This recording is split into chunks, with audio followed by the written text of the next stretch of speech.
Welcome to the Driver's Line. I'm Greg. And I'm Jordan. And today we're having a conversation. Yeah, in the news recently we've seen a lot going on in terms of EV sales. So we really wanted to recap a lot of the changes that we're seeing in the market, starting off with Tesla. Yeah, surprisingly, Tesla has had a decent sales slide, and they've tried to back that up with, trying to drop some prices has really been the thing they've been working on. So Tesla actually over September 22 to September 23, they're actually down 24.7% on their pricing structure, which has led to huge price decreases in the Model 3, the Model Y, the Model S, and the Model X. That's pretty sexy. It is pretty sexy. Sorry, that was stupid. I should have said that. It's sexy if you're buying a new Tesla, because then you're actually buying it a lot cheaper. They've also gotten rid of some of the standard range models that they have had in the past, and now you're actually getting the increased battery pack as standard equipment. Yeah, I mean, they started off this market, so they kind of had the lead when it comes to pricing strategy, but I think we're seeing as more competitors are coming into market, they're trying to hold on to that lead that they have, because they are technically the #1 premium brand in the United States in terms of sales, which is crazy. I know, believe it or not, they actually are, and they actually had a pretty solid quarter as far as sales go. They didn't quite meet analyst expectations. On one hand, if you do want to go ahead and get the Plaid, this is the time to do it, because that actually presents a huge opportunity right now, because they're about $20,000 off where they were at their peak. That's a lot of performance. A lot of performance. Yeah. So extremely fast car. Build quality is questionable, but you get a really, really quick car in a straight line. Well, coming out of the different end of that, we have our Audi friend there, the Audi e-tron. The Right? RS e-tron GT. Yeah, you got to get it right, son. Pardon me, Audi fanboys. All right, but you're looking at a car that has much less range, but is attacking it from a completely different angle, way more luxurious. You're looking at more traditional cabin, I guess, in terms compared to the Tesla. But this is coming from a standard bearer manufacturer of luxury, but they are seeing massive price cuts in that range, up to I think it was $30,000 when you include all possible incentives off this Audi. So I mean, you're looking at a car that's already well above $150,000. Yes. So definitely more expensive than a Model S. With a little bit less range there is kind of the problem. So I think what you're seeing in that end of the market is range matters when it comes to EVs. Even though the Tesla does not have that fancy interior that an Audi does have, people want range, and they're not going to sacrifice for that. They do. Range is a huge component of people trying to build up, their stable, because they want something that's going to be able to take them, where they need to go. They don't want to have the range anxiety. They don't want to have to worry about where they're going to plug in. And that's one of the things I think that is largely holding EV adoption back. Yeah, I think once we start getting more infrastructure and quick charging availability, range won't be as much of a factor. But people are just scared of that range anxiety, like you're saying. So they are. And a lot of the automakers adopting Tesla standard is going to be another component of that. So that's going to help with a lot of the other manufacturers and a little bit of EV adoption moving forward. Indeed. One other piece of news is the Ford Lightning. This was a hotly anticipated truck and was actually met with quite a bit of laud when it first came out. A lot of people were excited about it, had a lot of momentum, but that momentum has really suffered as of late with a big decline in sales. It's down 24.7% basically over the summer.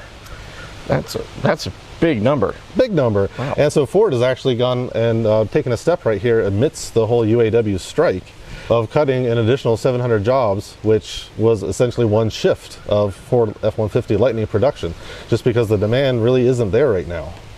Yeah, so I mean, they're lowering prices, right, to try to meet some, at least bring in some demand. But yeah, I don't know, for me, I think looking at that Ford product, I think what they're trying to angle is, hey, we got this successful line of pickups. Let's not mess up the styling too much. Let's try to play it safe.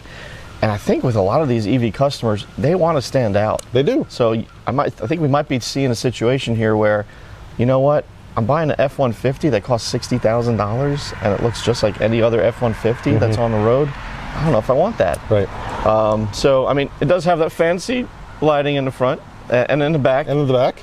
And the frunk, which you can't tell. It does have the frunk. I'm going to be honest, I'm not a huge fan of that front end, but I just think that, they need to make something that stands out a bit more and bring that price down, because I just don't think a early adopter in the pickup market is really looking to spend that much money on EV pickup. Right, and competition is only growing. We've got the Rivian, which is already out. Yeah. We have, what else is coming? We've got the Silverado. We've got the Sierra that we talked about previously. Yeah. So a lot of additional competition, and that Cybertruck may eventually come out. Elon has said it's going to come out at the end of, they're going to start deliveries the end of November. Yeah. We'll see if that's another shifted deadline, but... No, well, they recently shot it up in bullets to make sure it was bulletproof. So I'm not sure why we care about this, but okay. Well, you'll never know. Maybe part of his customers are Colombian drug lords. What I'm anticipating is just lots of people now going around shooting up Cybertrucks because now we've discussed this. I don't right, understand, yeah, exactly, just for the hell of it, right? Why are we doing? I have no idea. It's so silly. But anyways, if you want a Cybertruck, you might be able to get one the end of November, but most likely 2025. And going back to Ford, they also have that Mach-E product that's available, the Mustang Mach-E. for certain areas. It looks like a Mustang, but it's an EV. Yeah. And it's an SUV. Sort of. Yeah. In a sense. So, yeah, so its sales are down 21%, right, this quarter. We're seeing production cuts there as well. So this was also one of their leading EV products, right? After like that Ford Focus EV, this was one of their spearhead products into the EV world. Came out with that Mustang branding to try to build up sales. Right, exactly. And I wouldn't say it actually backfired because the Mustang Mach-E was actually the third leading EV behind the Y and the 3 last year, believe it or not. But to your point, those sales is right on down this year. It's following that trend of the overall market that we're seeing. Yep. And I'm sure that interest rates aren't helping either when it comes to big purchases. Big purchases like that, yeah. I mean, the incentives coming from the federal government and state governments only can go so far. EVs are still out of reach for a lot of the populace of the United States. Yeah, definitely not mainstream yet, for sure. So Ford's crosstown rival, GM, right? They have been absolutely pounding the drum on EVs with their Ultium platform, rolling out 3 different pickups. They got that GMC Hummer EV that started off this trend, really trying to get some attention, I think, in the market. Sales for that have been very small, which, I mean, expectedly, right? We're talking about a pickup that costs over $100,000, and its production is pretty limited. After that, we saw the GMC Denali EV that we recently talked about at the LA Auto Show, as well as the Silverado. And the Silverado is pretty cool because they're having that work truck variant as well. The problem is the work truck still cost $52,000, right? So that was supposed to come out way lower. Right, that is a hugely expensive work truck. These work trucks are usually the bottom of the barrel because they don't come with a lot of options. They're literally a work truck. So yeah, we're talking about something that's being driven around on work sites. It's going to cost $52,000, which, when I'm a contractor, I need something that's proven unreliable. Some of these folks might not be willing to roll the dice on that. So it's understandable, but I mean, the tests for that have been fantastic. We've seen the towing capability of it. We've seen the range come out of the Ultium platform. The numbers are there. The problem is production. So GM recently said that the factory, the Orion assembly plant where they build the Bolt products, which they're going to be wrapping that up pretty soon here. They want to build the pickups there. They need the capacity, is what they said. Currently, they're building a couple of the GMC pickup and the Hummer pickup at the Zero factory in Detroit, but that's not going to be able to handle all the Chevrolet demand, right? In theory. So, but the thing is, demand is so weak, they actually are pushing back production to last quarter of 2025. Right. Unbelievable. 2 years from now. Yeah. And so you wonder what kind of foothold Rivian's going to have at that point. Maybe Lightning's going to rebound. Is there going to be a market for these guys then?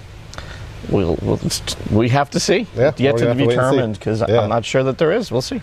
So it's going to be an interesting thing to watch and see. So we're just going to have to keep our eye on that and see what comes in 2025. So in a piece of news, the embargoes have recently been lifted on all the Corvette E-Ray reviews, and so they've really been pouring in from all the different avenues, and it's a very exciting car. So kind of sticking with the whole Chevy EV hybrid type thing, right? So we're going to have the E-Ray, which is a plug-in hybrid electric vehicle. It uses the LT2 V8, which has 495 horsepower, and it also uses an electric motor with an additional 160 horsepower, which gives it a total of 655, which is just a little shy of another little Corvette known as the Z06. The little Corvette is an understatement. But the Z06 is absolutely amazing. Absolutely. Flat plane, sounds amazing. But this is about the E-Ray, which still uses a cross-plane V8. And actually, just thinking back a few years, this is amazing. So the E-Ray 0 to 60 2.5 seconds. Insane. That's 2.5 insane. seconds. That was McLaren P1 time. Wow. Just a few years ago, right? Like, I mean, the P1, I don't think of it as old, but you know, it's about 10 years at this point, which is hard to believe. But the E-Ray for $100,000 gives you P1 times, 10.5 seconds through the quarter mile, absolutely blisteringly quick.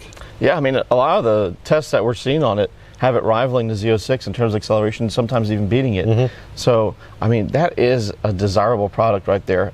Considering, I mean, unless you're looking for the sound of that flat plane, I mean, and the track capability of the Z06. Right. But, I mean, if you're looking at a GT Cruiser that has additional performance in the supercar category for $100,000, that's really hard to go wrong at. Talking about the first Corvette with all-wheel drive capability.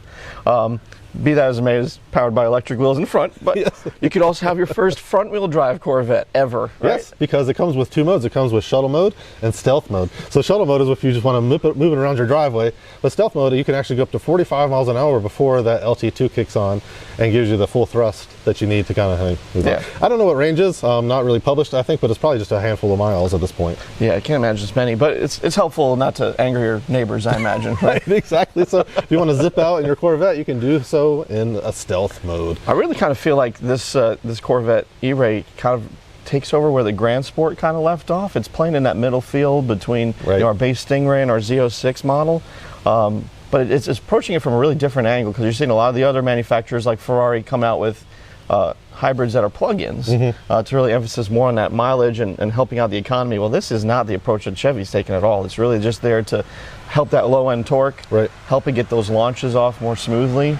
But it's also playing around with, hey, what are some options that we could do with this electric motor that isn't available right now? And I think it's a really cool little like science project that we have going on. It is. So, you know, the Corvette folks walked down the hall at headquarters, went down to talk to the Volt and the Bolt crew to see exactly what they could do. But you know, they're like, oh, well, we can help you improve range. We can help you improve your gas mileage.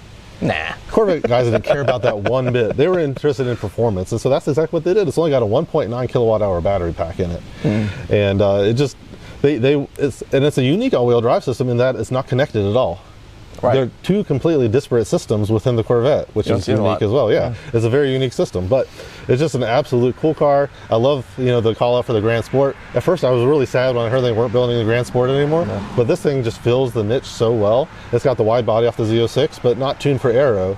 It's just tuned for width to put a little bit of fatter tires underneath it. Right. It's a really fun middle ground because you're getting that Z06 performance, but it's giving you some of the economy, I guess, let's put that in quotes, right? But I mean, the Corvette used to be known as a pretty fuel miser. Right. Not anymore. Once it moved to mid-engine, we're not seeing as much of that. But you're getting Z06 performance at a Stingray kind of level of fuel economy. Yeah, which is you pretty actually cool, avoid and you avoid the gas guzzler tax. Exactly. So that's a nice little boon for any E-Ray owners. You're going to avoid about, I think it's about $4,000 or $5,000. right. Looking at you, California folks, too, probably. So Corvette engineers actually benchmarked the Porsche 918 Spyder, which is one of our absolute favorite cars. Definitely on the top 10. Everywhere. Would have totally been in both of our dream garages if we could have afforded it based on the budget that we gave ourselves. But they benchmarked the 918 Spyder for performance. Incredible. You know, didn't quite get there, of course, but I mean, when you're aiming that high, you achieve something really, really special. Yeah, and I mean, look at the price of that compared to a 918 Spyder. Exactly. Especially on the secondhand market. Exactly. But you know, they wanted to have the performance of a 918, but then also the accessibility of like a Carrera 4. And I really think they achieved that. So it's a really, really special car. You know, you can actually get it all season tires, which is just crazy to think of, and use it for 4 seasons of the year. I don't know how many owners are actually do that, but the car can handle it. I know I would. You totally would. But Send one over, Chevy. you have to have very low snow heights, or else you're going to be plowing it using that Z06 nose. Exactly. All right, well, we hope you enjoyed our EV roundup today. From all sides of the market, we'll see what's going on because there's tons more EV information coming out. Yes, absolutely. So make sure to like and subscribe, and we'll see you next time.